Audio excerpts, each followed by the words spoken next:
श्री गौरव गोगोई।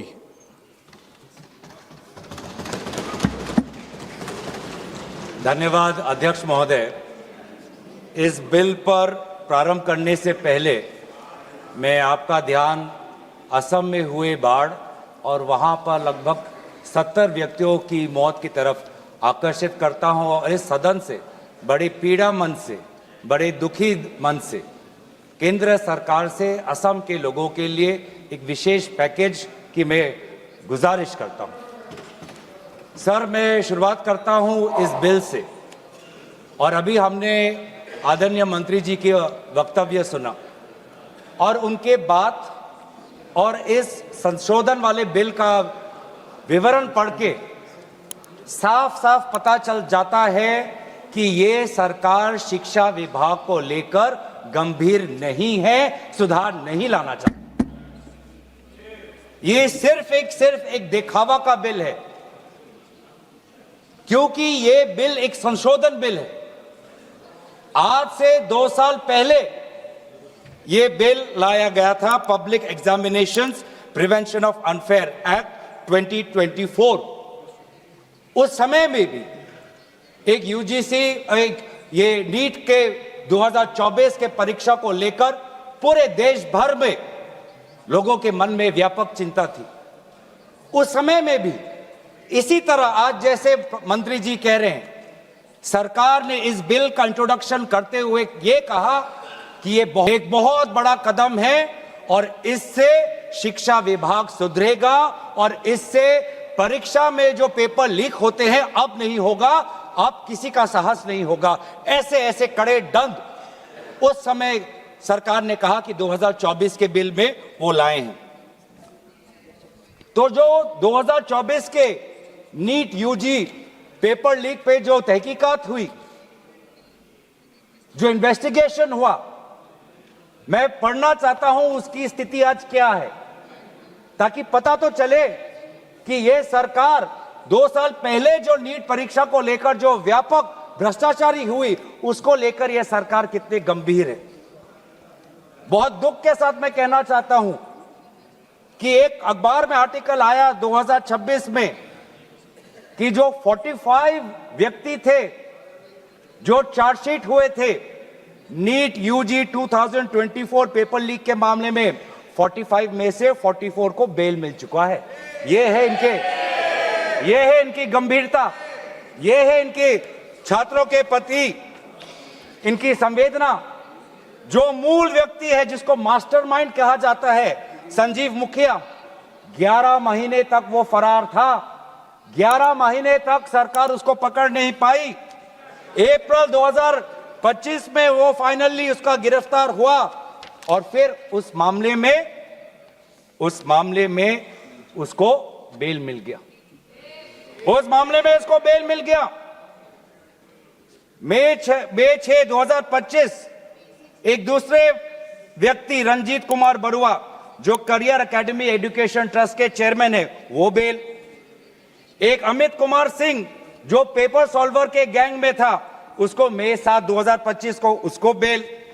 एक पंकज कुमार जो कैंडिडेट्स को वो सारे कागज लीक करता था मोबाइल फोन के द्वारा, मई 15, 2025 उसको बेल। राकेश, जिसका ये आरोप था कि उसने प्रश्न कागज को उसकी चोरी की, उसको बेल। तो ऐसे एक लंबा ब्यौरा है, चाहे वो अमित प्रसाद महाराणा का हो या धीरेन्द्र कुमार पांडा का हो।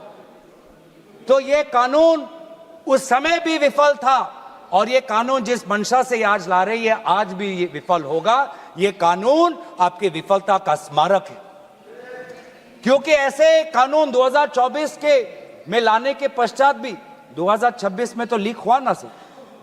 अगर कानून इतना ही सशक्त था तो आज 2 साल बाद ही इतना बड़ा व्यापक लीक कैसे हुआ। और अफसोस की बात है सर, उस समय में भी शिक्षा मंत्री धर्मेंद्र प्रधान थे और जब 2024 का जब पेपर लीक का मामला जब पूरे देश भर में आया तो आपको पता है धर्मेंद्र प्रधान जी ने उस समय क्या कहा। उन्होंने कहा, कहां हुआ पेपर लीक, नहीं हुआ पेपर लीक। और आज भी पहले 2.5 महीने तक तो उनका रवैया यही था। कि कहीं कोई धांधली नहीं हुई। सरकार ने बहुत अच्छा काम किया है। 21 बच्चों की जान गई, आत्महत्या उन्होंने की। आपको शर्म नहीं आती इस सरकार को कि जिस मंत्री के तहत में 21 बच्चों ने अपनी जान गंवा दी, आत्महत्या की, जब उसने अपने मंत्री पद से इस्तीफा दिया, कल जब वो सदन में आए आपने उनको ऐसा माला पहनाया ताकि जैसे वो पाकिस्तान से जंग लड़के आए हैं, ऐसा माला पहनाया, ऐसा उनका वजूद उनको बड़ा किया मानो कि वो पाकिस्तान से जाकर सीमा पे जाकर जंग लड़के आए हैं। ये है उनकी सच्चाई। दुख लगता है सर।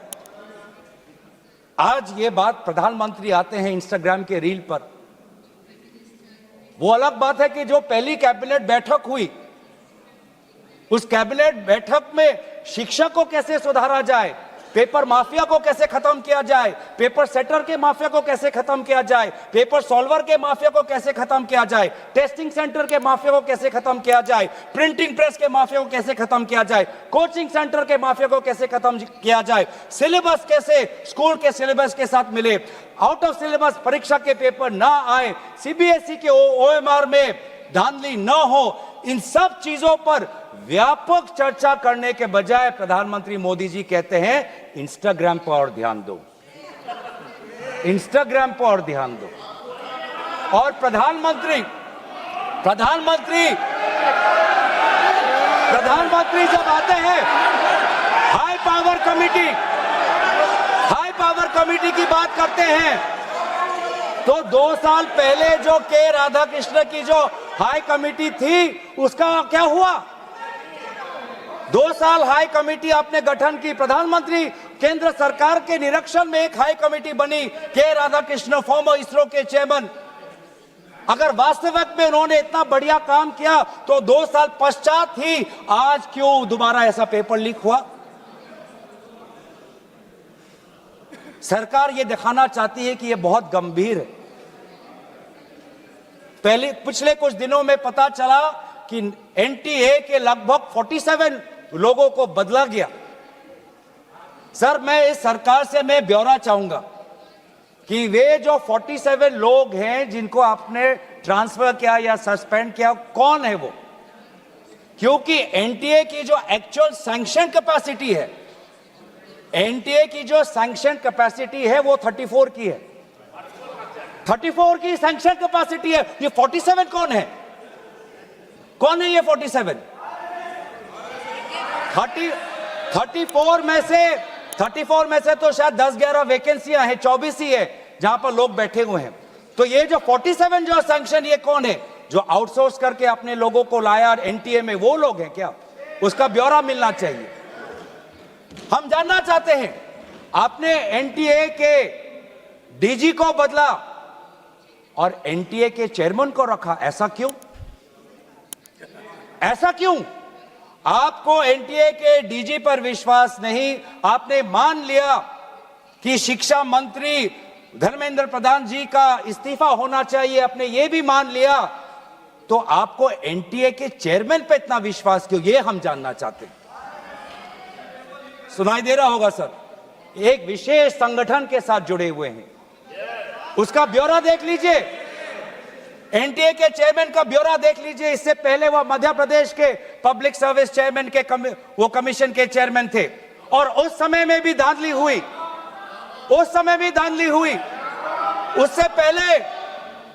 उससे पहले वो छत्तीसगढ़ में भी पब्लिक सर्विस कमीशन में चेयरमैन थे, उस समय में भी धांधली हुई।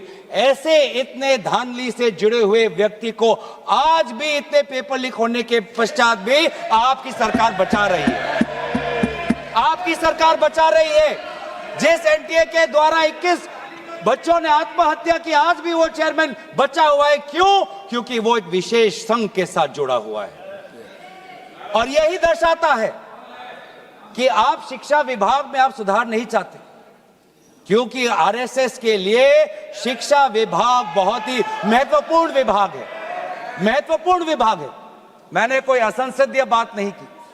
आरएसएस के लिए शिक्षा विभाग बहुत महत्वपूर्ण विभाग है, और इसीलिए हम देखते हैं चाहे यूनिवर्सिटीज के वाइस चांसलर्स के अपॉइंटमेंट में हो, कॉलेज के प्रिंसिपल के अपॉइंटमेंट में हो, जब फैकल्टी की बदली होती है उसमें हो, चाहे आउटसोर्सिंग में हो, हर चीज में हम देखते हैं कि जो यूनिवर्सिटी, जिन यूनिवर्सिटी की कल्पना पंडित नेहरू ने एक साइंटिफिक टेम्पर के द्वारा उन यूनिवर्सिटीज के एक सपना देखा था, आज उन्हीं यूनिवर्सिटीज में क्वालिटी पर ध्यान नहीं दिया जा रहा। आप शिक्षा के माध्यम से इस पीढ़ी को आने वाले चुनौतियों के लिए तैयार नहीं कर रहे। आप शिक्षा के माध्यम से इस पीढ़ी के लोगों को आने वाले समय में आपके दल के सदस्य बने, आपको वोट दे, उसके लिए आप एक माहौल बना रहे हो। यह है आपके लिए शिक्षा का उद्देश्य, यह है शिक्षा का उद्देश्य। और हमने देखा कि वे जो संस्थाएं, चाहे वो IIT हो, चाहे JNU हो, चाहे DU हो, देश भर से माता पिता अपने बच्चों को बोल रहे कि जाओ दिल्ली जाओ, अगर दिल्ली नहीं जा सकते तो बॉम्बे जाओ, बिहार में जाओ, लेकिन धरना प्रदर्शन करो। आज शिक्षा की बात है, आपको अपना भविष्य आपको बचाना है। मैं नहीं जा सकता पर मेरी आशीर्वाद तुम्हारे साथ है। एक मां ने एक आशीर्वाद के साथ अपनी बेटी को भेजा, एक बाप ने अपने बेटे के पीठ पे थपथपाकर उसको जंतर मंतर पे भेजा, और DU, IIT, JNU कहती है आप मत जाओ। छात्रों को कहती है अगर आप जाओगे तो आपके करियर पर प्रभाव बन सकता है। यह है शिक्षा की संस्थाएं। ऐसे हम आने वाले पीढ़ी, आने वाली चुनौतियों के लिए हम भारत का निर्माण करेंगे। अपने युवाओं को हम उनको ताकत देंगे। इसीलिए अगर एक बात इस पूरे घटनाक्रम से निकलती है वो ये है कि आज शिक्षा में ये इस बिल से, जिसमें आपने पेनल्टीज बढ़ा दिए, पनिशमेंट बढ़ा दिए, इससे हमारा शिक्षा विभाग नहीं सुधरेगा। राहुल गांधी जी बार बार कहा कि धर्मेंद्र प्रधान जी सिर्फ एक मुखौटा है आपके शिक्षा विभाग का। आपकी शिक्षा के प्रति जो उनका, आपकी जो नीति है वो सिर्फ एक, उसका एक चिन्ह है, एक सिंबल है। उनके हटने से भी शिक्षा में सुधार आएगा। आज भी ना बच्चों को विश्वास आता है इस बात पर, ना हमें इस बात पर विश्वास है। लेकिन इसके पश्चात भी आज शिक्षा पर बातचीत हो रही है, आज शिक्षा को लेकर धरना हो रहा है, आज शिक्षा को लेकर जंतर मंतर में हजारों की तादाद पर लोग इकट्ठित हुए हैं। आज शिक्षा के विषय पर सारे दल संगठन सब ने अपने अपने प्रदेशों में, चाहे महाराष्ट्र में हो, चाहे यूपी में हो, चाहे बिहार में हो, चाहे पश्चिम बंगाल में हो, चाहे या असम में हो, सब जगह विभिन्न राजनीतिक दल संगठन और इन दल संगठन से अलग सारे युवा सड़क पे आ गए। सब ने अपने शिक्षा की मांग की। और क्यों मांग की? उनके दुख को पहले हमें समझना चाहिए, उनके पीड़ा को हमको समझना चाहिए, वो उनके अंदर जो नाराजगी है उस बात को हमें समझना चाहिए। नहीं तो किसी का इतना साहस नहीं कि सड़क पे आके गर्मी बारिश, सड़क पे सोना, पुलिस की लाठी खाना, दिन दिन भूख हड़ताल पे रहना, सबकी इतनी साहस नहीं है। ये साहस कहां से आता है? ये साहस आता है उस दर्द से, जिस दर्द में अपने भविष्य को लेकर वो विवश हैं, जिस दर्द में अपने देश के भविष्य को लेकर वो विवश है, जिस दर्द को वो आज के समाज में उसको व्यक्त भी नहीं कर सकते, सरकार से सवाल भी नहीं पूछ सकते। और बहुत ही बढ़िया एक व्यक्ति ने इस पूरे जो दर्द है, इस दर्द के बारे में बात करते हुए गोपाल दास नीरज के गीत की बात करता है। वो व्यक्ति, जिस व्यक्ति से राहुल गांधी जी मिलने गए, उसने कहा, उसने हमें याद दिलाया कि नीरज की वो पंक्तियां, स्वप्न झरे फूल से, मीत चुबे शूल से, लुट गए सिंगार सभी, भाग गए बबूल से, और हम खड़े खड़े बहार देखते रहे, कारवां गुजर गया गुबार देखते रहे। ये बच्चों की वो दुख है। क्या करें? हमारे पास पैसे नहीं है इतने कि हम पेपर खरीद पाएं। 30-30 लाख का पेपर हमें खरीदने के पास, हमारे पिताओं के पास इतने सामर्थ्य नहीं है। वो दुख है, वो नाराज है, और इसीलिए जब वो दुख से वो लड़ नहीं पाते तो आत्महत्या पर आ पड़ते। और NCRB में सर, आज देश की ये व्यवस्था, देश की असली ये है कि आज NCRB में, नेशनल क्राइम रिकॉर्ड्स ब्यूरो में, ये भी एक कारण है कि आत्महत्या हुई क्योंकि वो बच्चा एग्जाम में फेल हुआ। ऐसा भी एक कारण आ गया है। बच्चों की आत्महत्या, छात्रों की आत्महत्या लगभग 1 लाख से ऊपर बढ़ चुकी है। 1 लाख से ऊपर। जिसमें से 2000 ने तो साफ साफ कहा है, 2400 ने साफ साफ कहा है कि मैं फेल हो गया और इसीलिए मैं सुसाइड ले रहा हूं। बहुत लोग, बच्चों ने फैमिली, पारिवारिक कारण से, फैमिली रीजन से वो आत्महत्या उन्होंने की। लेकिन इसके पश्चात भी वे युवा आए, वो चाहे गुजरात से हो, वो चाहे महाराष्ट्र से हो, चाहे विदेश से हो, चाहे दक्षिण भारत से हो, महाराष्ट्र से, वो सब आए।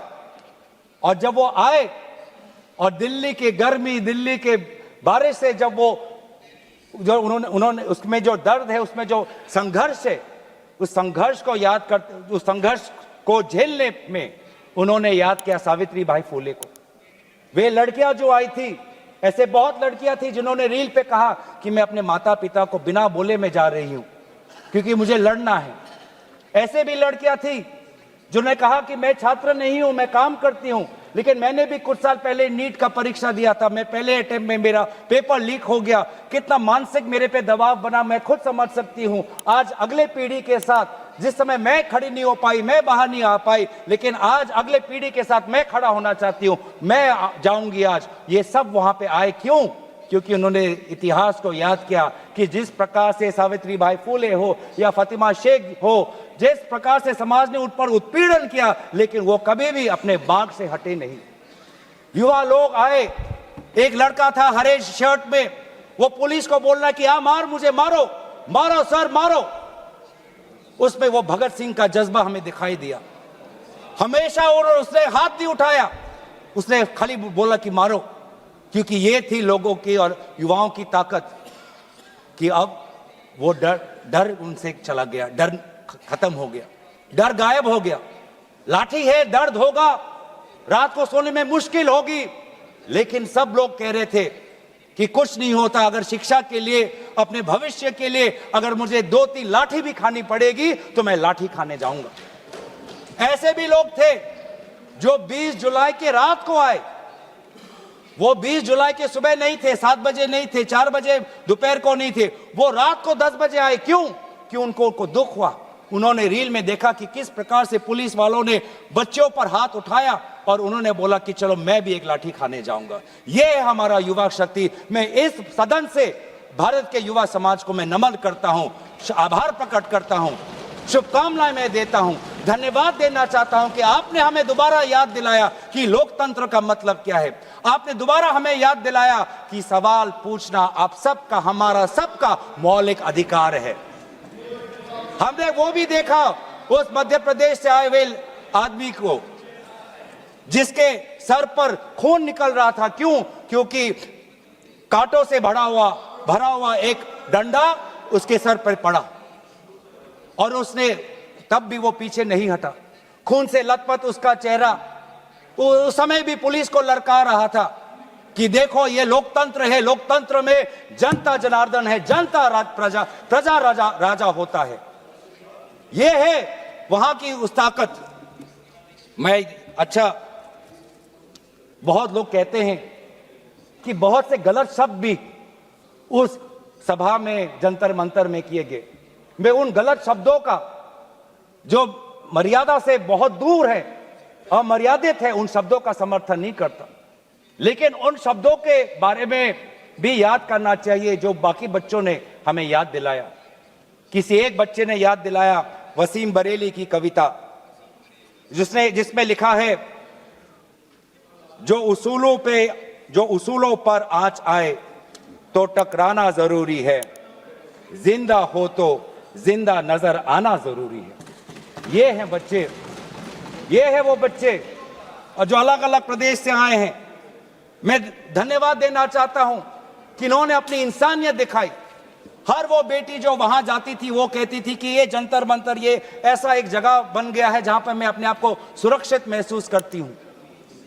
जब पुलिस की लाठी आती है तो कोई अनजाना व्यक्ति, कोई अनजाना उसके सामने आकर अपने शरीर से उस लड़की को बचाता है। डंडा उसके लड़के के शरीर पर पड़ता है। वो लड़का कहता है कि इस उंगली से मैंने पिछली बार कमल पर वोट डाला, आज इसी उंगली को कमल के पुलिस ने तोड़ डाला। ये है उनका साहस। आज समाज, मैं पूरे छात्र के साथ पूरे समाज को भी मैं धन्यवाद करना चाहता हूं उस गुरुद्वारों को मैं के संचालकों को मैं धन्यवाद करना चाहता हूं जिन्होंने अपना दरवाजा खोला, लोगों को वहां पे शरण दिया।